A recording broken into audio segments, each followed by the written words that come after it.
बैठे हो, बातचीत तो कर ही रहे हैं, मिल ही रहे हैं, पर हम आप सबको भगवान का, कि हमारे प्रभु के हैं, हमारा सबका भरण पोषण भगवान से होता है, हम सब भगवान के हैं, भगवत भाव से ही आपसे कोई बाधा नहीं। तो ये आप 10 लोगों में नहीं कर सकते क्या?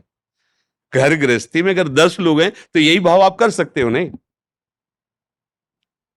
क्या है? घर ही तो है, लगा पंखा चल रहा है, घर ही तो है। अंतर क्या है? ये मेरा नहीं है, ये श्री जी का है। अंतर क्या है? ये मेरा है। बस समझना है।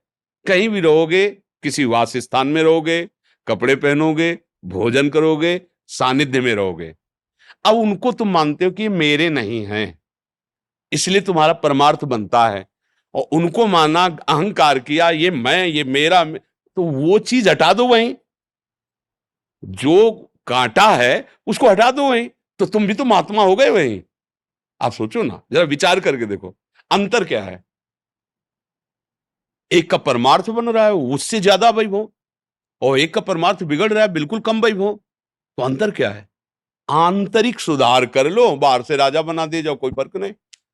वो आंतरिक सुधार ना हो, और एक लौकी का कमंडल और एक लंगोटी और उसमें ममता हो, तो उसी में फंस जाओगे। हिरन में ममता हुई तो जन्म बिगड़ गया, अगला जन्म हिरन का मिला। और ममता नहीं तो चक्रवर्ती सम्राट पद में बैठे अम्बरीश जी महाराज, दुर्वासा जी वलकल की लंगोटी लगाने, दूब का रस पीने वाले महात्मा, उस चक्रवर्ती सम्राट के चरणों में गिरना पड़ा। पूरा चरित्र पढ़ के देखो। बच्चा बात समझ के, बहुत अपने हृदय को देखकर, ये देखो, हम सबसे कहते हैं नाटक करने की जरूरत नहीं, हमारे भगवान का रचा हुआ संसार है। आपको लगता है कि मैं ब्रह्मचर्य से नहीं रह सकता? गृहस्थ में रहो, जाओ किसी सदगृहस्थ में पाणी ग्रहण संस्कार आदि का व्यवहार बनाओ, और अपने माता पिता परिवार का पास। ये सब गंदी बात करने की जरूरत क्या है? भाई भगवान की सृष्टि है और आप उनके बच्चा हो, आप ये मार्ग नहीं चल सकते, चलो चलो इधर चलो, ठीक से चलो, जिस मार्ग को पकड़ो उसे ठीक से। भगवान तो नहीं कह रहे ना कि आप बैराग्य में चलो। भगवान का भजन करने के लिए, भगवत प्राप्ति के लिए, ये दोनों मार्ग मेरे प्रभु के, प्रवृत्ति मार्ग और निवृत्ति मार्ग, अपने को देख ले कि अगर हम इसमें चलने लायक नहीं तो कदम नहीं रखेंगे।